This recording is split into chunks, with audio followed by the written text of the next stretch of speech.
Oh yeah, flavor in coffee.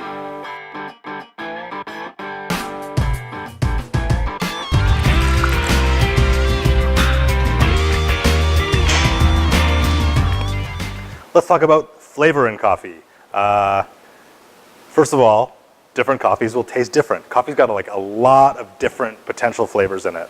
And all those flavors are going to be dependent upon the variety of coffee, where it was grown, how well it was cared for, the ripeness of the coffee cherries as they're picked, the climate of the year, like the amount of sun, the amount of rain, the elevation of the coffee, how the coffee is processed, so meaning, I mean, we've talked about processing before, how the coffee was roasted, how the coffee was dried, how you brew the coffee. There are a lot of different ways to affect the flavor of coffee. Now, the farther you go down the production chain, the narrower the scope of the range of flavors. It becomes more specific every time. So if a coffee has no possibility of tasting like, let's say, like red cherry when it was picked, you're not going to be able to get that red cherry flavor out by changing how you brew it. I hope you guys know what I mean.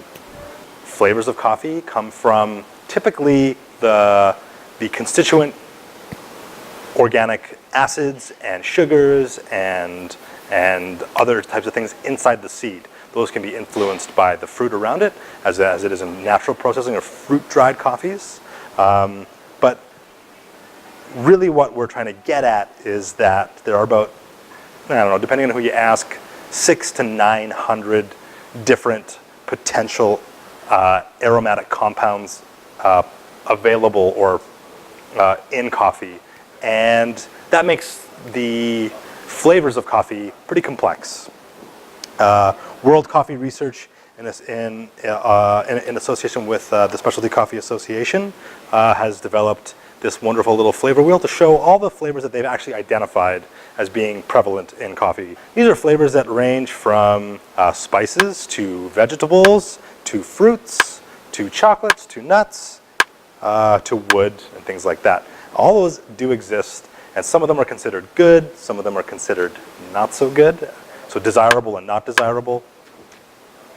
Long story short, lots of flavors available, and as you taste coffee, you're going to learn that certain areas have certain flavor profiles, certain varieties have certain flavor profiles, certain processing methods have certain flavor profiles, and the way that they interact with each other is like really, really interesting and complex, and is one of the things that makes coffee so much fun.